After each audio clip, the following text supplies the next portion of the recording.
Si je ferme les yeux, je peux encore voir l'image de ce village où j'ai grandi. Montreuil n'était pas le genre d'endroit où il se passait des choses étranges. Tout y était prévisible, monotone, rassurant, jusqu'au jour où ça ne l'a plus été. Après une relation de 2 ans qui s'est terminée de manière amère, ma vie est devenue un vide. Je me sentais perdu, sans motivation.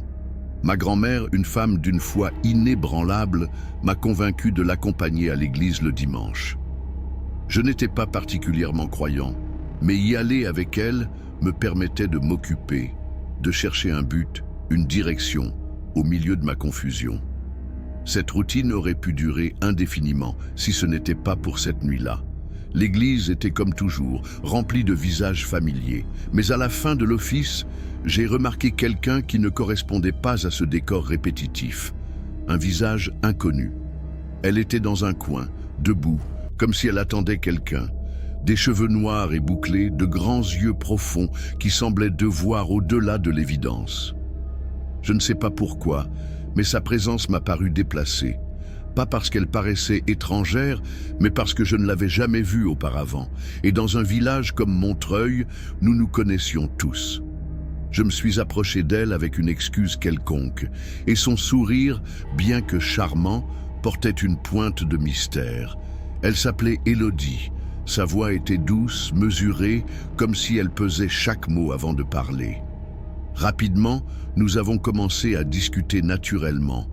J'ai ressenti une connexion que je n'avais pas éprouvée depuis longtemps, comme si je la connaissais depuis toujours. Mais lorsque j'ai essayé d'en savoir plus sur sa vie, j'ai remarqué qu'elle esquivait certaines questions. « Si tu veux vraiment me connaître, tu devras m'inviter à sortir », dit-elle avec un sourire que je ne parvenais pas à déchiffrer. Cela m'a intrigué. Qui était Élodie? Pourquoi personne à l'église ne semblait la connaître? Sa présence m'inquiétait autant qu'elle m'attirait d'une manière que je ne pouvais expliquer. Cette nuit-là, en parcourant nos messages, j'ai remarqué quelque chose d'étrange. Ses réseaux sociaux comptaient très peu d'abonnés, presque aucune photo. Je n'y ai pas prêté attention à ce moment-là, mais maintenant, je regrette de ne pas y avoir accordé plus d'importance. Au fil des jours, Élodie et moi avons continué à échanger. J'ai appris qu'elle avait une histoire familiale difficile. Un beau-père violent, un père absent. Son déménagement à Montreuil, selon elle, était une tentative de repartir à zéro. Finalement, le dimanche suivant, je l'ai revue à l'église et j'ai pris mon courage à 2 mains pour l'inviter à sortir. Elle a simplement répondu « oui », accompagnant sa réponse d'un sourire. À ce moment-là, je ne savais pas que ce serait le début de quelque chose qui bouleverserait ma vie à jamais, parce que ce qui s'est passé ensuite, jamais je ne pourrai l'effacer de ma mémoire. Quand Élodie a accepté mon invitation, j'ai ressenti un étrange soulagement. Je ne sais pas pourquoi, mais une partie de moi pensait qu'elle refuserait. Il y avait quelque chose en elle qui semblait inaccessible. Nous avons opté pour un rendez-vous simple, un film et un dîner dans un restaurant du coin. Pendant le repas, la conversation coulait naturellement. Élodie avait une manière particulière de parler, comme si chaque mot était minutieusement choisi. Ce qui m'a le plus marqué, c'est la façon dont elle m'écoutait. Ce n'était pas par simple politesse, elle semblait réellement intéressée par tout ce que je disais, chaque histoire que je partageais. C'était rafraîchissant, mais aussi troublant. Comme si elle analysait le moindre détail de ma personnalité. Après le dîner, je ne voulais pas que la soirée se termine. Alors je lui ai proposé de faire un tour en voiture. Elle a accepté sans hésiter. Nous avons pris la route qui sortait du village, une de ces longues voies bordées d'arbres qui semblent ne jamais avoir de fin. L'air était frais, tout était calme. Mais soudainement, Élodie a commencé à se comporter bizarrement. D'abord, elle a cessé de parler. Elle regardait par la fenêtre avec une expression vide. J'ai pensé qu'elle était peut-être fatiguée, mais ce qui est arrivé ensuite, je n'avais jamais vu ça auparavant. Elle a commencé à murmurer quelque chose à voix basse. Au début, je n'ai pas compris ce qu'elle disait. J'ai cru qu'elle parlait seule. Mais rapidement, j'ai réalisé que ce n'était pas du français. Ce n'était même pas une langue que je pouvais reconnaître. « Élodie, ai-je demandé, cherchant à capter son attention. Elle n'a pas répondu. Ses paroles se sont accélérées, comme si elle récitait une prière ou une incantation. J'ai tourné la tête pour mieux la voir, et mon cœur s'est figé. Ses yeux, ils n'étaient plus là. Il n'y avait que du blanc, comme si ses pupilles avaient disparu. Son corps a commencé à trembler légèrement, et sa voix est devenue plus aiguë, plus déformée. La peur m'a frappé de plein fouet. Mes mains étaient moites sur le volant. Mon instinct me hurlait d'arrêter la voiture, mais une autre partie de moi redoutait ce qui pourrait arriver si je le faisais. Puis, sans prévenir, Élodie a tourné la tête vers moi d'un mouvement sec, inhumain. Sa bouche s'est ouverte comme si elle allait hurler, mais aucun son n'en est sorti. Un frisson m'a parcouru l'échine. Je ne savais pas quoi faire. Soudain, son corps a cessé de trembler. Son visage a retrouvé une apparence normale, comme si rien ne s'était passé. Mais ses yeux, son regard, étaient toujours étranges, vides, comme si quelque chose en elle avait changé. Avant que je ne puisse lui demander ce qui venait de se produire, elle a ouvert la portière et s'est mise à courir. Sans réfléchir, j'ai freiné brutalement et je suis sorti à sa poursuite. Le problème, c'est qu'Élodie ne courait pas sur la route. Elle s'enfonçait dans la forêt, dans l'obscurité, sans se retourner. Et à cet instant, j'ai su que quelque chose n'allait pas du tout. La forêt l'a avalée en quelques secondes. Je suis resté figé au bord de la route, essayant de comprendre ce que je venais de voir. Mon souffle était saccadé, mes jambes semblaient paralysées. Tout en moi criait que je ne devais pas la suivre. Mais quelque chose, plus fort que la peur, m'a poussé à courir après elle. « Élodie !» ai-je crié, mais ma voix s'est perdue entre les arbres. La forêt était enveloppée d'une obscurité épaisse. Je ne voyais presque rien, mais je continuais d'avancer. J'entendais les feuilles et les branches craquer sous mes pas et de temps en temps, des murmures flottant dans l'air nocturne. Mon esprit cherchait une explication rationnelle. Avait-elle eu une crise? Un épisode psychotique? Rien de tout cela n'avait de sens. J'ai couru pendant ce qui m'a semblé être une éternité jusqu'à ce que mon instinct me force à m'arrêter. Quelque chose clochait. La forêt était trop silencieuse. Aucun bruit d'animaux, pas de criquets, pas de vent, rien. Puis, un son a brisé ce silence, un murmure bas et guttural. Il ne venait pas d'un seul endroit, mais de partout à la fois, comme si toute la forêt chuchotait des mots incompréhensibles. Mon corps se raidit et un froid inexplicable parcourut mon dos. Et c'est alors que je l'ai vue. À peine distinguai-je sa silhouette entre les arbres. Elle était de dos, immobile, la tête légèrement inclinée sur le côté, comme si elle écoutait quelque chose. « Élodie !» répétai-je en m'approchant prudemment. Elle ne bougea pas. Ma respiration devint irrégulière.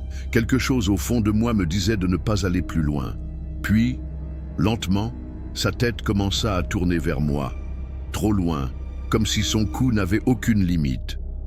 Mon instinct me hurlait de fuir, mais mes jambes restaient figées. Et en un clignement d'œil, elle disparut. Elle ne courut pas. Elle ne marcha pas. Elle cessa simplement d'exister à cet endroit. Une terreur primitive s'empara de moi. Je fis demi-tour et courus vers la route sans me retourner. Quand j'atteignis ma voiture, je me jetai à l'intérieur et verrouillai les portes. Mes mains tremblaient tellement que j'eus du mal à sortir mon téléphone de ma poche. Je composais le numéro de la police, essayant d'expliquer ce qui s'était passé entre deux allaitements. Quand ils arrivèrent, ils fouillèrent la zone, mais ne trouvèrent rien. Pas la moindre trace d'Élodie. J'essayai de la contacter ensuite. Son numéro était hors service. Son profil sur les réseaux sociaux avait complètement disparu. Je demandai à un ami de lui envoyer un message, mais lui non plus n'obtint aucune réponse. Chaque jour qui passait rendait son existence plus floue. Je demandai à l'église si quelqu'un se souvenait d'elle, mais personne ne semblait l'avoir vue, pas même le pasteur. C'était comme si elle n'avait jamais existé. Mais moi, je savais la vérité. Élodie était bien là. Je l'avais vue, je l'avais touchée. Et ce qui me terrifie le plus, c'est que, certaines nuits, dans le silence le plus profond, je jurerais encore entendre sa voix, chuchotant, depuis la forêt. Après ce qui était arrivé avec Élodie, ma vie ne me sembla plus jamais normale. Je ne pouvais pas me sortir de la tête sa disparition, ni la façon dont toute trace d'elle s'était évaporée, comme si elle n'avait jamais existé. Peu importait combien je cherchais des réponses, je ne trouvais que plus de questions. Et le pire des sentiments, l'incertitude. Ma grand-mère tenta de me réconforter, me disant que la foi nous protégeait de ce que nous ne comprenions pas. Mais je savais que ce que j'avais vu cette nuit-là était bien réel, et que la foi ne suffirait pas à me rendre la paix. Alors, je fis ce que n'importe qui ferait pour fuir ses propres pensées. Je partis. Je décidai de rendre visite à Thomas, un ami d'enfance qui vivait dans une autre ville. J'avais besoin de changer d'air, de me détendre, peut-être de me convaincre que tout n'était que le fruit de mon imagination. Le voyage se déroula sans encombre. Je passai quelques jours chez lui. Nous rattrapâmes le temps perdu. Nous bûmes, nous rîmes. Pour la première fois depuis longtemps, je me sentis respirer, mais cette sensation ne dura pas. Le jour de mon retour, je pris la route au crépuscule, persuadé d'arriver à Montreuil avant minuit. Mais quelques heures plus tard, le temps changea brutalement. Le ciel, auparavant dégagé, se couvrit de nuages lourds et sombres. La pluie commença en une fine bruine, puis se transforma en un véritable déluge. Ce n'était pas une simple tempête. C'était un mur d'eau tombant sans relâche. J'allumai les essuie-glaces, mais ma vieille voiture avait déjà bien assez de problèmes et il peinait à dégager la vue. La route devint dangereuse, glissante, presque invisible.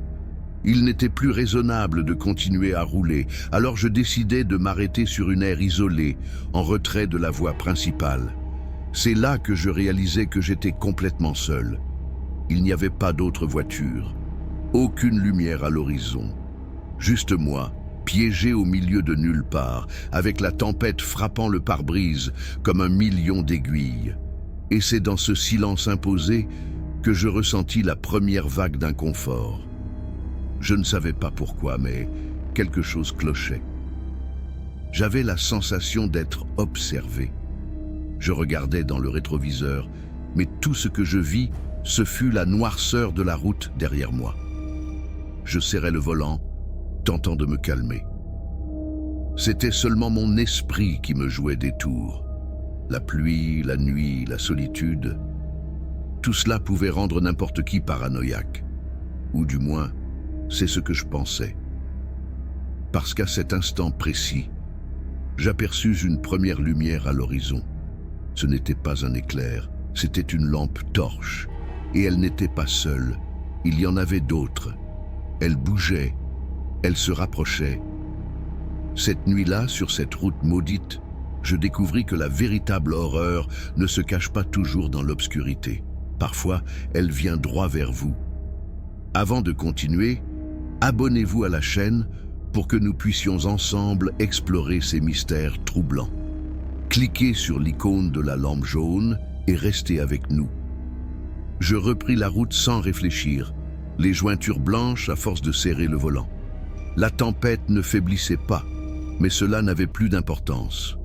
Je préférais risquer ma vie sur une route détrempée plutôt que de rester une seconde de plus à cet endroit. Je ne savais pas ce qui s'était passé exactement. Je ne voulais pas savoir. Tout ce que je voulais, c'était fuir. Le bruit du moteur était la seule chose rompant le silence dans ma voiture. Mais dans ma tête résonnait encore l'écho de ce coup de feu. Qui cherchait-il? Ou pire encore, que protégeait-il? La panique embrumait mon esprit.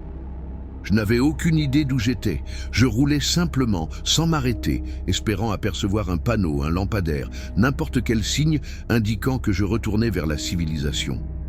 Et puis, je vis quelque chose qui me fit expirer l'air que je retenais sans même m'en rendre compte. Des lumières rouges et bleues reflétées sur l'asphalte mouillé. Une voiture de police. Je freinai brusquement, baissai ma fenêtre et klaxonnai à plusieurs reprises. Les agents s'approchèrent prudemment. Peut-être pensaient-ils que j'étais ivre ou que j'avais eu un accident. Quand ils me parlèrent enfin, les mots jaillirent de ma bouche, précipités, incontrôlables. Je leur racontais tout, la tempête, les lumières dans la forêt, le coup de feu, les murmures, tout. Je m'attendais à ce qu'ils se moquent de moi, qu'ils me prennent pour un fou. Mais au lieu de cela, l'un des policiers resta silencieux un instant, échangea un regard avec son collègue, puis hocha légèrement la tête. Il n'avait pas l'air surpris. Ce simple geste me glaça le sang. « On va rester avec vous jusqu'à ce que la tempête se calme », déclara l'un d'eux. Et c'est exactement ce qu'ils firent.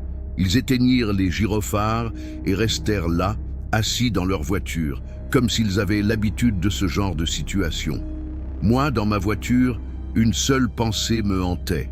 S'ils n'étaient pas surpris, combien de fois quelque chose comme ça s'était-il déjà produit auparavant? Le temps passa lentement. La pluie commença à se calmer. Lorsque je décidai enfin de reprendre la route, je les remerciai. Mais je ne posais pas plus de questions. Je ne voulais pas de réponse. Pas cette nuit-là. Je conduisis jusqu'à Montreuil sans m'arrêter. Lorsque j'arrivai chez moi, ma grand-mère dormait encore. Je me glissai discrètement dans ma chambre et me laissai tomber sur le lit. Mais je ne dormis pas, je ne pouvais pas. Car chaque fois que je fermais les yeux, je voyais ces lumières se déplacer dans l'obscurité. Et quelque part, dans un recoin de mon esprit, je continuais à me demander s'il m'avait vu avant que je ne puisse me cacher. S'il savait que j'étais là, et si un jour, il reviendrait me chercher. Les jours passèrent, mais ce malaise ne disparut jamais. Peu importe à quel point j'essayais de reprendre une vie normale, quelque chose en moi refusait d'oublier ce qui s'était passé sur cette route. Les lumières, les murmures, la réaction étrange des policiers, tout était encore là, comme une ombre planant au fond de mon esprit. Je pensais qu'un court voyage m'aiderait à me changer les idées. Alors, lorsque mon amie Léa me proposa une virée en voiture, j'acceptais sans trop réfléchir. L'idée était simple, conduire sans se presser, s'arrêter où bon nous semblait et profiter du trajet. Mais ce qui semblait être un plan sans danger devint quelque chose de bien plus inquiétant. Nous roulions depuis plusieurs heures quand nous décidâmes de chercher un endroit pour nous reposer. C'est à ce moment-là que nous vîmes un panneau rouillé au bord de la route. « Bienvenue à Saint-Étienne, le paradis du repos ». Cela ressemblait à une petite ville touristique et en théorie, c'était l'endroit parfait pour recharger nos batteries. Mais dès que nous sommes entrés, quelque chose sonnait faux. Les rues étaient désertes. Aucun enfant ne jouait, aucune voiture ne circulait. Les bâtiments avaient l'air usés, comme si le temps s'y était figé. Ce n'était pas totalement abandonné, mais ce n'était pas vivant non plus. Notre première halte fut une supérette. L'intérieur était silencieux, avec des lumières vacillantes et une atmosphère lourde. Nous nous approchâmes du comptoir et la caissière nous servit avec une expression neutre. C'était une femme aux cheveux sombres, vêtue simplement, avec des bretelles qui attiraient l'attention. J'achetai une bouteille d'eau, nous payâmes et sortîmes, mais quelque chose en moi ne se sentait pas bien. Pendant que Léa vérifiait la carte, je remarquai une autre supérette de l'autre côté de la rue. Par curiosité, j'entrai.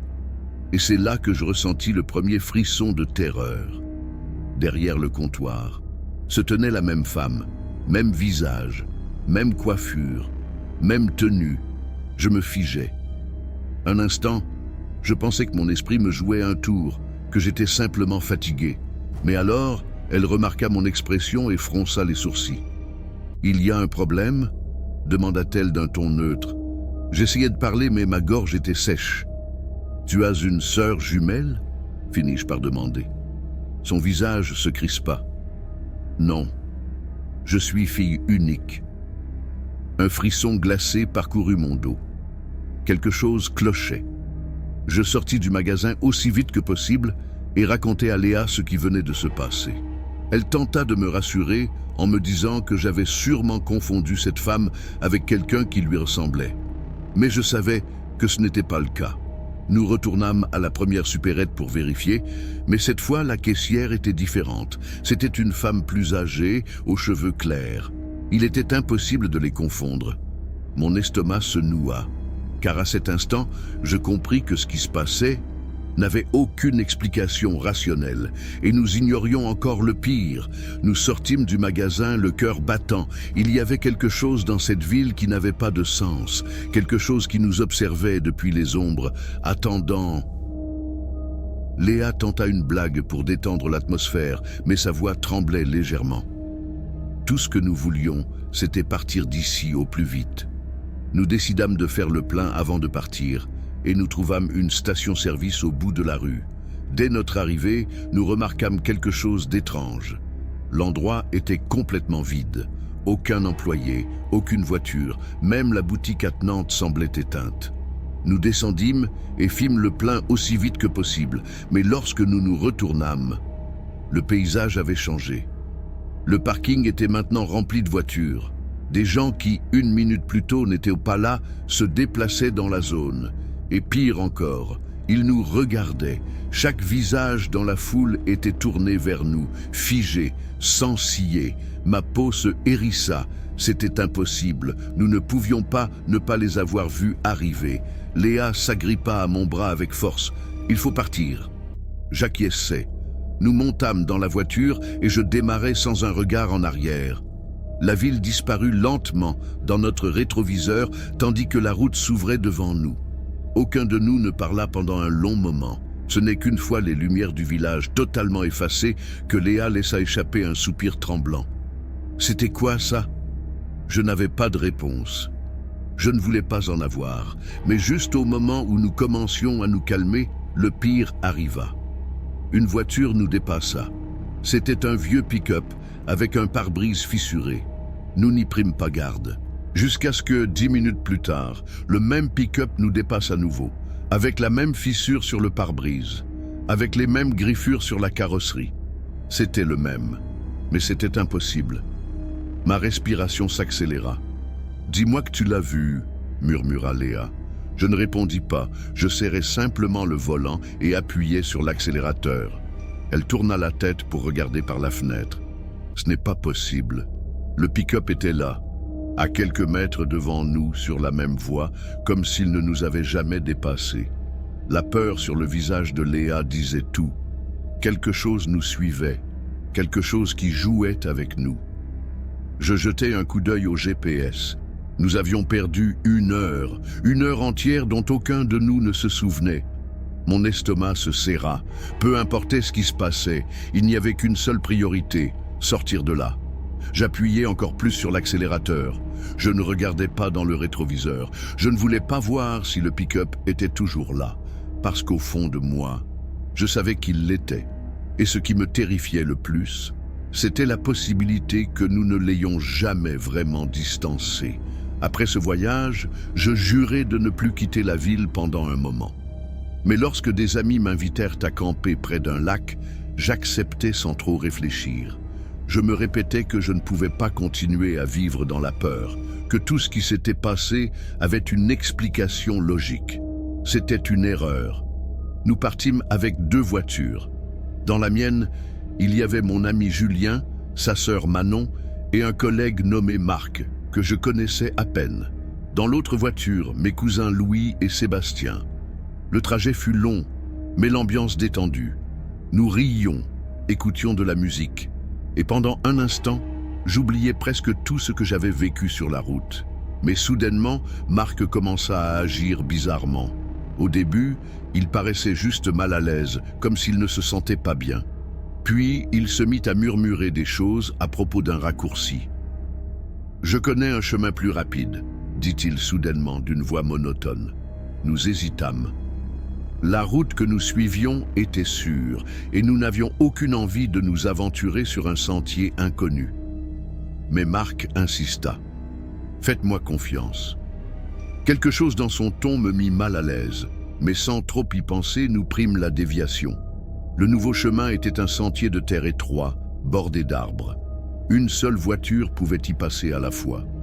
Puis, sans prévenir, Marc ouvrit la portière et s'élança en courant dans la forêt. Nous restâmes pétrifiés. « Marc !» cria Manon, mais il avait déjà disparu entre les arbres. Soudain, Un bruit brisa le silence. Des branches craquaient, des pas, et puis des voix. Ce n'étaient pas des voix normales. C'étaient des chuchotements mêlés à des respirations saccadées. Je tournai la tête et les vis. 3 silhouettes émergèrent de la forêt. Leurs visages étaient couverts de masques grossiers, faits de cuir ou d'une matière similaire. L'un d'eux tenait une machette, un autre portait un grand sac, assez grand pour y mettre un corps. Et le troisième se contentait de nous fixer, la tête penchée, respirant bruyamment, si fort que je pouvais l'entendre même à travers le vent. Mon corps réagit avant mon esprit. Je n'hésitais pas. J'appuyais sur l'accélérateur. La voiture bondit en avant, heurtant des branches et des pierres, alors que je tentais de retourner sur la route principale. Dans le rétroviseur, je vis les 3 figures, toujours là, toujours immobiles, comme si elles attendaient. Quand nous atteignîmes enfin la route principale, nous appelâmes nos cousins, qui avaient eux aussi pris le raccourci. Ils répondirent d'une voix tremblante. Ils nous ont suivis jusqu'à la route, mais ils ne nous ont pas poursuivis. Ils sont juste restés là, à nous regarder. Silence. Puis, les derniers mots de Louis. Marc nous a envoyé un message. Il disait juste « Pour vous ». Nous ne le revîmes jamais, et nous ne retournâmes jamais camper, parce que nous savions maintenant qu'il existait des chemins, qu'il valait mieux ne jamais prendre. Après ce qui s'était passé au campement, quelque chose en moi changea. Ce n'était plus seulement de la peur, c'était la certitude que le monde, tel que nous le connaissons, n'est pas le seul à exister. J'essayais de reprendre une vie normale, de me convaincre que tout ce que j'avais vécu n'était que des coïncidences, des erreurs de perception, de la paranoïa. Mais au fond de moi, je savais que ce n'était pas le cas. Quelques semaines plus tard, je dus reprendre la route pour un autre voyage. Cette fois, je pris toutes les précautions possibles. Je planifiais mon itinéraire, évitais les chemins inconnus et m'assurais de partir tôt pour ne pas conduire la nuit. Mais la route a ses propres règles. Un trafic dense me retarda bien plus que prévu. Et avant même que je ne m'en rende compte, la nuit était tombée. Aucun village aux alentours, aucune station-service en vue. Le seul endroit que je trouvais fut une petite clairière en bord de route, avec ce qui ressemblait à une vieille cabane abandonnée. Je décidai qu'il valait mieux m'arrêter quelques heures avant de reprendre la route. J'éteignis le moteur, inclinai mon siège et fermai les yeux. Mon chien, qui m'accompagnait toujours lors de mes voyages, dormait sur la banquette arrière. Ou du moins, c'est ce que je croyais. Car peu après m'être assoupi, je l'entendis grogner. D'abord, un grognement bas, à peine audible, puis plus fort. Je me réveillai en sursaut et regardai autour de moi. Tout était sombre. La cabane était toujours là, enveloppée dans les ombres. Puis, je l'entendis. Des pas, juste à l'extérieur de la voiture. Ce n'étaient pas les pas d'un animal. Ils étaient lents, lourds, humains. J'essayais de me raisonner. Peut-être que quelqu'un vivait dans cette cabane et voulait juste savoir qui s'était garé près de chez lui. Mais quelque chose n'allait pas. Le bruit ne venait pas de la cabane. Il venait de partout, comme si plusieurs personnes marchaient autour de ma voiture, sans jamais s'en approcher trop près. Mon chien se mit à aboyer furieusement. J'allumai les phares et je le vis. Un homme, grand, maigre, vêtu de vêtements vieux et sales, se tenant à quelques mètres devant moi. Il me regardait avec un sourire étrange. Mais ce n'était pas ça. Le pire, c'était ce qu'il tenait dans sa main, un couteau. Je ne réfléchis pas, je n'attendis pas. J'allumai le moteur et appuyai sur l'accélérateur. L'homme ne bougea pas. Il n'essaya même pas de m'attaquer. Il se contenta de me regarder partir, avec ce même sourire dérangeant. Quand j'arrivai chez moi, je descendis précipitamment de la voiture. Quelque chose me poussait à l'inspecter. La peinture était couverte de marques de griffures. Mais ce qui me glaça le sang, ce fut le pare-brise. Quelqu'un avait écrit quelque chose dans la poussière accumulée sur la route. 2 mots. À bientôt. Depuis ce jour, je n'ai plus jamais voyagé seul. Mais certaines nuits, en regardant dans mon rétroviseur, je jurerais voir 2 lumières, loin derrière moi, se mouvant, m'attendant. Parce que lorsque la route te choisit, il n'y a plus d'échappatoire.